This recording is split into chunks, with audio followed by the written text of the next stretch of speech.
আসসালামু আলাইকুম সুপ্রিয় শিক্ষার্থীরা, আশা করি ভালো আছো। সো অনলাইন ক্লাসে আমি স্বাগত জানাচ্ছি, কবির হোসেন।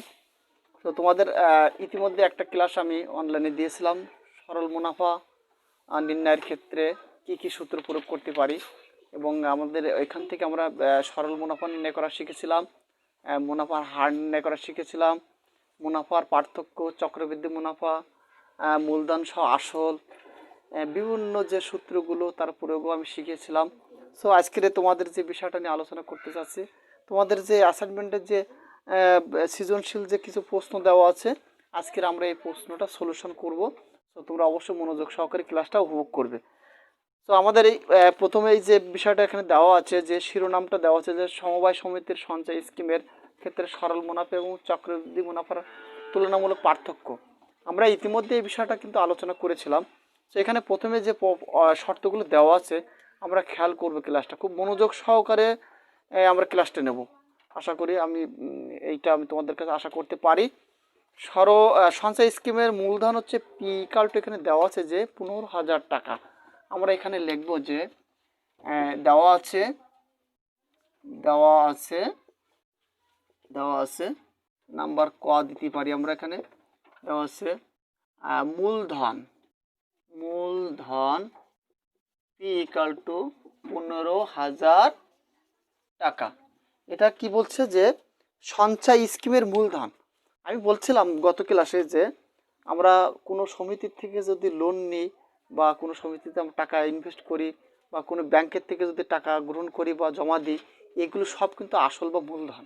সো এখানে যে সমিতির একটাই বলা হয়েছে সরাসরি মূলধন কথাটা আমাদের উল্লেখ আছে। তো পি ইকাল টু 15,000 টাকা আমরা লিখলাম।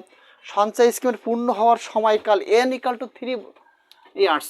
সো এখানে আমরা লিখব সময় এন ইকাল টু 3, অর্থাৎ 3 বছর দেওয়া আছে। আর কি দেওয়া আছে যে স্কিমের মূল মুনাফার হার দেওয়া আছে। মুনাফার হার আর ইকাল টু 9% দেওয়া আছে। সো 9টাকে আমরা কি করব, 9কে 100 দ্বারা ভাগ করব। এটা হচ্ছে পার্সেন্টেজ, এবং ভাগ করে নিলে আমাদের অঙ্ক করতে সুবিধা হবে।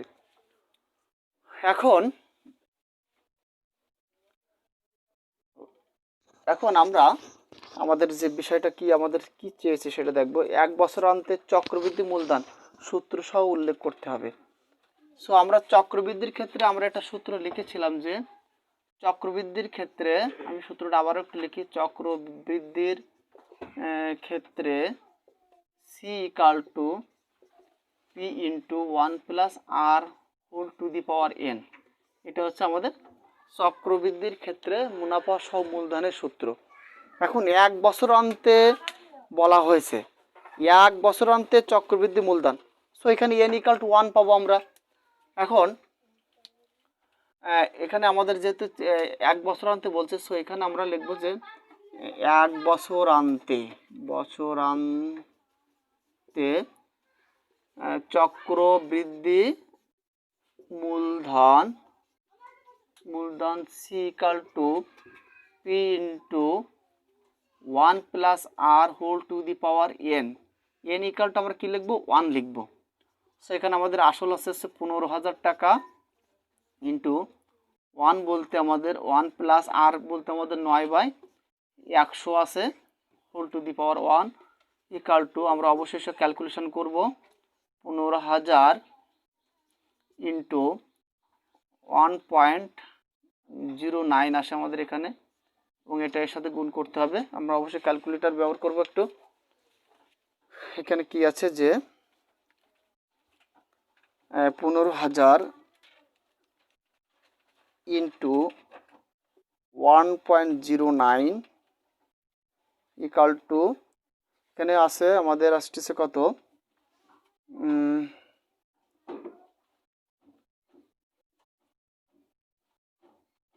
1.09 করলে কত আসে, 16,350 16,350 টাকা আসে। 16,350 টাকা।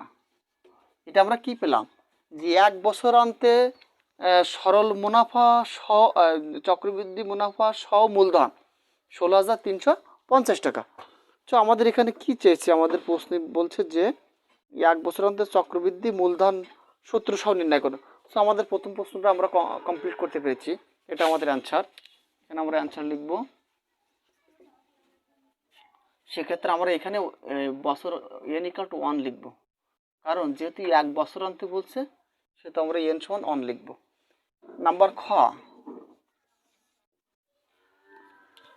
নাম্বার খ, আর যেহেতু এখানে বলছে যে সূত্র সহ, সেহেতু আমরা এখানে n রাখবো, পরবর্তীতে আমরা মান লিখব।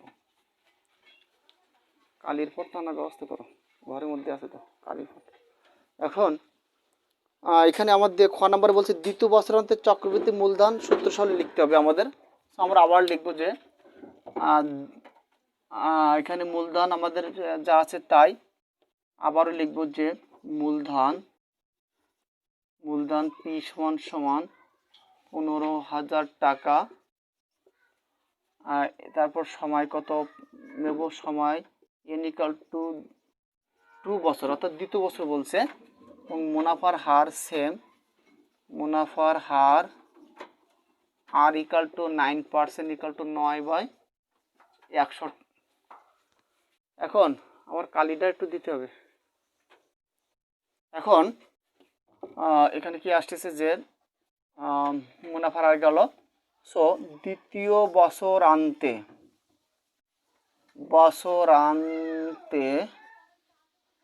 মুনাফা, দ্বিতীয় বছরান্তে চক্রবৃদ্ধি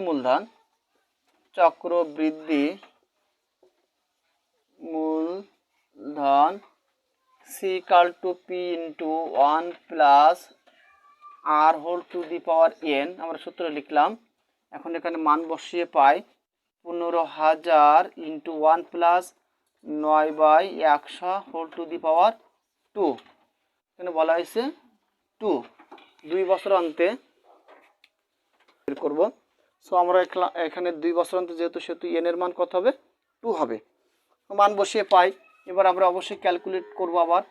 15,000 ইন্টু, এখানে এটা ভাগ করে 1 যোগ করলে 1.09 ইন্টু হোল টু দেব, স্কোয়ার দেব। তো এখানে কি আসতেছে আমরা অবশ্যই ক্যালকুলেশন করে দেখি একটু। এখানে বলা হয়েছে 1.09 ইন্টু 1.09 ইন্টু 15,000 = আসে আমার 17,821 টাকা 50 পয়সা। 17,821.5 টাকা। এটা হচ্ছে আমাদের দ্বিতীয় বছরান্তে চক্রবৃদ্ধি মূলধন। আমাদের প্রশ্ন কি ছিল যে দ্বিতীয় বছরান্তে চক্রবৃদ্ধি মূলধন নির্ণয় করে সূত্র সহ। সো আমরা লিখছি যে মূলধন এত, সময় n = 2, মুনাফার হার r = 9%, 9/100। দ্বিতীয় বছরান্তে চক্রবৃদ্ধি মূলধন C = P × 1 + r two the power n। এখন এখানে আমরা মান বসিয়ে পাই, যেখানে কি আছে, এখানে n এর জায়গায় কি লিখব, 2। সো আমরা নেক্সটে আমাদের নাম্বার গয়ে যাব। দ্বিতীয় বছরান্তে চক্রবৃদ্ধি মূলধন সহ সূত্র সহ কত টাকা আসবে, আমাদের সেটা নির্ণয় করতে হবে। তো শিক্ষার্থীরা খুবই সহজ একটা বিষয়। আমরা এখানে দাগ নাম্বারটা একটু চেঞ্জ করে দিলাম, গ নাম্বার দিলাম, এবং এখানে আমাদের এখানে কি করব, বছরটা আমরা 3 করে দিলাম। আর যখনই 3 হলো n এর জায়গায় কি আসবে, 3 আসবে। এখানে মান 3 করে দিলাম, দিলে আমাদের ক্যালকুলেশন করলেই আমরা এটাও পেয়ে যাচ্ছি। আমরা একটু খুব সহজে করলাম। ইন্টু 1.09 = আসবে 19,424.435 টাকা।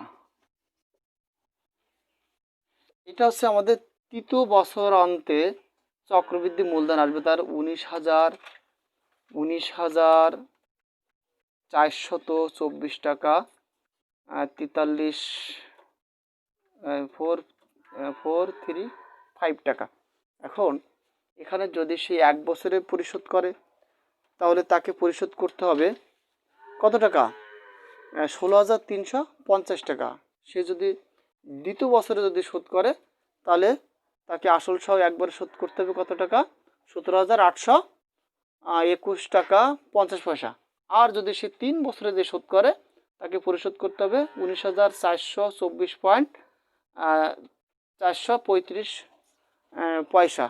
সো আমরা নাম্বার 1টাকে আমরা ইতিমধ্যে কমপ্লিট করতে পেরেছি মনে হয়। এখানে কি দেওয়া আছে দেখি। হ্যাঁ, আমাদের একটু মিস্টেক হয়েছে নাকি?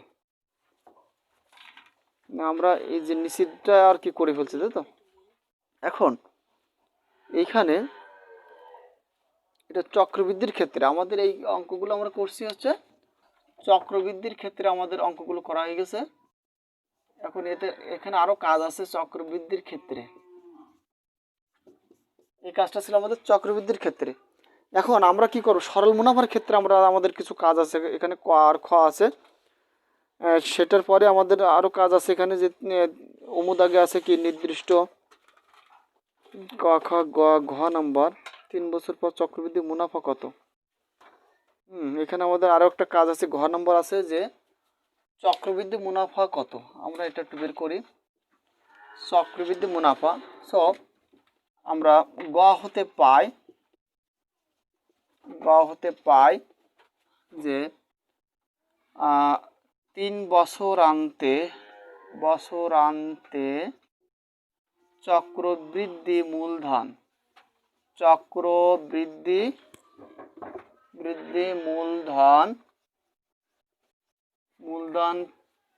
সি ইকাল টু 19,424.435 টাকা এবং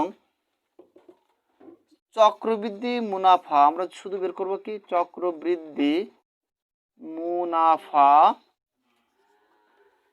ইকাল টু, এক্ষেত্রে আমরা একটু আগে আলোচনা করি যে যেহেতু চক্রবৃদ্ধি মূলধন মুনাফা সহ মূলধন, এখানে কি আছে চক্রবৃদ্ধি সহ মূলধন, এখান থেকে যদি আমরা মূলধন বাদ দিই তাহলে আমরা কি পাবো? চক্রবৃদ্ধি মুনাফা। অর্থাৎ চক্রবৃদ্ধি মুনাফা 19,424.435 বিয়োগ 15,000 টাকা। এটা যদি আমরা বিয়োগ করি তাহলে কত আসে? আমরা অবশ্যই ক্যালকুলেশনে একটু ক্যালকুলেট করে নেব। বিয়োগ 15,000 তাহলে 4,425 পয়েন্ট সামথিং, 4,425 পয়েন্ট কত আসে? 435 টাকা। এটা হচ্ছে আমাদের ঘ নম্বরের অ্যান্সার। আমি এই অঙ্কগুলো আমি পূর্বেই একটা ক্লাসে আলোচনা করেছিলাম যে কিভাবে সরল মুনাফা, কিভাবে চক্রবৃদ্ধি মুনাফা বা মূলধন নির্ণয় করতে হবে, এই বিষয়গুলো আমি আলোচনা করেছিলাম। এবং আমাদের এই প্রথম এই বিষয়টা নিয়ে আলোচনা করছি। অ্যাসাইনমেন্টের আমাদের এখানে চক্রবৃদ্ধির ক্ষেত্রে যে প্রশ্নগুলো আছে আমরা সেইগুলো ইতিমধ্যে কমপ্লিট করছি। বাট এখানে ঘ নম্বরের একটা প্রশ্ন আমাদের আছে, আগের একটা প্রশ্ন আছে যে নির্দিষ্ট সময়কাল 3 বছর পর সরল মুনাফা ও চক্রবৃদ্ধি মুনাফার পার্থক্য নির্ণয় করো। তো এক্ষেত্রে আমাদের অবশ্যই সরল মুনাফা নির্ণয় করতে হবে। এখন এখানে আমাদের প্রশ্ন নং 1-এর সরল মুনাফার ক্ষেত্রে খ দুটো প্রশ্ন আছে, সেই দুটো সমাধান আমরা ইতিমধ্যে আমাদের করতে হবে। আমরা এখন করি নাই, এটা করলেই আমরা এই সরল মুনাফার থেকে যখন চক্রবৃদ্ধি মুনাফার থেকে সরল মুনাফা বিয়োগ করলে আমরা পার্থক্যটা পেয়ে যাব। সেক্ষেত্রে আমরা একটু ব্যাকে চলে যাব। সরল মুনাফার ক্ষেত্রে আমরা একটু সমাধান করব, আর আমরা এটা অবশ্যই একটু নোট রাখব। চক্রবৃদ্ধি মুনাফাটা আমরা একটু রেখে দিলাম। তো এখন আমরা এখানে আমাদের কি করতে হবে? চক্রবৃদ্ধি মুনাফাটা আমরা একটু নোট রাখবো এবং আমরা কি করব? একটু ব্যাকে যাব। আমাদের ব্যাকের অঙ্কটা একটু করে আসতে হবে যে সরল মুনাফা এবং সরল মুনাফা সহ আসল নির্ণয় করতে হবে। চক্রবৃদ্ধি মুনাফাটা আমরা এখানে রেখে দিলাম, নোট করা থাক, আমাদের নোট থাকবে এখানে। তো এখন আমাদের সরল মুনাফার ক্ষেত্রে ক নাম্বারে আছে যে এখানে সরল মুনাফা নির্ণয় করো। 3 বছর পর মুনাফার পরিমাণ কত? মুনাফার পরিমাণ কত? তো আমরা তাহলে লিখব যে এখানে আসল বা মূলধন, আসল পি ইকাল টু 15,000, এটা আমরা আবার লিখব। সময় এন সমান কত আছে? 3 বছর। মুনাফার হার আর সমান 9% ইকাল টু 9/100 লিখব। এখন সরল মুনাফা বা শুধু মুনাফা আয় সমান কি জানি? P R N. এখন পি বলতে আমার 15,000 টাকা, ইন্টু এন বলতে 3 এবং আর বলতে 9/100 ইকাল টু, আমরা এখানে কেটে দিলাম 2 শূন্য, 3 নং 27। এখানে আমরা একটু ক্যালকুলেশন করি, ক্যালকুলেটর দিয়ে দাও। এখানে ক্যালকুলেশন করলে কত আসে? 150 গুণ 3 গুণ 9 ইকাল টু 4,50 টাকা আসে। 4,050 টাকা। এটা হচ্ছে আমার ক দাগের অ্যান্সার। এটা আমরা লিখতে পারি, এটা সরল মুনাফা চাইছে আমাদের, এবং খ নম্বরে চাইছে দ্বিতীয় সময় পর সরল মুনাফা আসল কত হবে। সো এখানে আমরা সরাসরি মুনাফা আসল বলতে আমরা বুঝি খ নম্বর, সরল মুনাফা সব আসল সমান কি লিখতে পারি? আসল আমার কত আছে? 15,000 যোগ মুনাফা পাইছি 4,050 টাকা। এই দুটো আমাদের যোগ করে দিলে আমরা কি পাবো? এটাকে দ্বারা প্রকাশ করা হয়। আমার পূর্বের ক্লাসে আমি এটা বুঝিয়েছিলাম। এটা যোগ করলে কত আসে? যে 0,509,1 19,050 টাকা। এটা আমাদের খ দাগের অ্যান্সার। এখন আবার আমরা সেই পূর্বের এসে ফিরে যাব, যে এখানে আমাদের চক্রবৃদ্ধির ক্ষেত্রে আমাদের একটা প্রশ্ন বলছে যে সরল মুনাফা ও চক্রবৃদ্ধি মুনাফার পার্থক্য নির্ণয় করো। সো এখানে আমি লিখব যে চক্রবৃদ্ধির ক্ষেত্রে উমুদাকে আমি বলবো যে সরল মুনাফা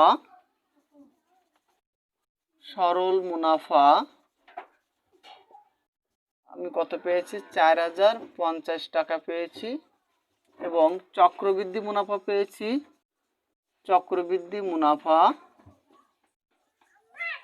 মুনাফা ইকাল টু কত পেয়েছি? 4,425.43 টাকা। এটা হচ্ছে আমরা কি ঘ থেকে পেয়েছি, এবং সরল মুনাফার ক্ষেত্রে আমরা সরল মুনাফা নির্ণয় করে নিলাম। এখন আমাদের কি বের করতে? পার্থক্য বের করতে। অতএব মুনাফার পার্থক্য, সরল মুনাফা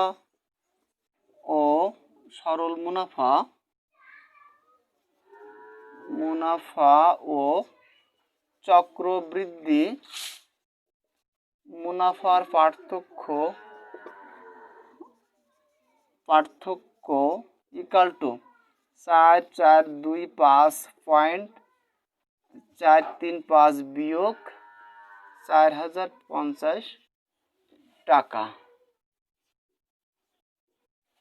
এখন এটা বিয়োগ করলে কত হয়? আমরা ক্যালকুলেটরে চাপ দিয়ে দেখব। এখানে কি আছে? 25.435 বিয়োগ 4050 ইকাল টু 375 পয়েন্ট সামথিং, 375.3435 টাকা। এটা হচ্ছে আমাদের ঘ নাম্বার। চক্রবৃদ্ধির ক্ষেত্রে উমু নাম্বারের আমরা সমাধান পেয়ে গেলাম, এবং প্রত্যেকটা অঙ্কের সাথে একটা অঙ্কের কিন্তু রিলেশন আছে, এবং একটা অঙ্ক না হলে আরেকটা অঙ্ক হবে না, ভুল হতে পারে। এই জন্য অত্যন্ত সাবধানতার সাথে আমরা অঙ্কগুলো করব। এবং লাস্টে বলে একটা প্রশ্ন আছে, সমবায় সমিতির সঞ্চয় স্কিমের ক্ষেত্রে কোন মুনাফা পদ্ধতি সুবিধাজনক বলে তুমি মনে করো? সো আমি এখানে অবশ্যই মনে করি যে যেহেতু যেহেতু এখানে আমরা সরল মুনাফা পেয়েছি 4,550 টাকা এবং চক্রবৃদ্ধি মুনাফা পেয়েছি 4,425 টাকা, সেক্ষেত্রে অর্থের দিক থেকে যদি আমি বিচার বিশ্লেষণ করি, সেক্ষেত্রে আমাদের চক্রবৃদ্ধির ক্ষেত্রে মুনাফার হারটা বেশি, মুনাফার পরিমাণটা বেশি, অর্থাৎ এর থেকে কত টাকা বেশি যাচ্ছে, 3,375 টাকা, 375 টাকা 43 পয়সা, 44 পয়সা পয়সা লেখা যায় এখানে। এখানে আমরা এখানে 44 লিখতে পারি, একটা সংখ্যা আমরা অ্যাড দিলাম, 44 পয়সা, 375 টাকা। চলো, সেহেতু আমরা আমাদের এখানে স্পষ্ট যে আমাদের সরল মুনাফার থেকে চক্রবৃদ্ধি মুনাফাটা পরিমাণ বেশি আর সরল মুনাফার পরিমাণ কম। সেক্ষেত্রে আমি মনে করি যে সরল মুনাফা ক্ষেত্রটি সবচেয়ে সুবিধাজনক এবং লাভজনক এবং মঙ্গলজনক আমি মনে করি। সো প্রিয় শিক্ষার্থীরা, তোমাদের রিসেন্টলি যে অ্যাসাইনমেন্টের যে সমাধানগুলো, সমস্যাগুলো এখানে দেওয়া আছে, এই সমস্যাগুলো নিয়ে আজকের যে আলোচনা করলাম, এই আলোচনার একটু মিস্টেক হয়েছে যে সরল মুনাফার ক্ষেত্রটা আমি পরে আনছি আর চক্রবৃদ্ধিটা একটু আগে শুরু করছিলাম। তো অবশ্যই তোমরা এটাকে একটু মেনটেন করে নিও, যেহেতু আমার পূর্বের একটা ক্লাস আমি দিয়েছি সরল মুনাফা চক্রবৃদ্ধি মুনাফার যে অঙ্কগুলো, এরপর অনেক আলোচনা করছি। সো এখানে আমার একটা মিস্টেক ছিল, তো এটা আসলে অবশ্যই ক্ষমা সুন্দর দৃষ্টিতে দেখবেন এবং পাশাপাশি এখানে অবশ্যই বিষয়টা উপলব্ধি করলেই এখানে প্রত্যেকটা আইটেম ঠিক করে দেওয়া আছে এবং অত্যন্ত নির্ভুলতার সাথে কাজটা করা হয়েছে। সো সকল শিক্ষার্থীদেরকে আবারও শুভেচ্ছা জানাচ্ছি এবং ধন্যবাদ জানাচ্ছি আজকের অনলাইন ক্লাসে আমার সাথে থাকার জন্য। সো সবাই ভালো থেকো, সুস্থ থেকো। No more today, all the best.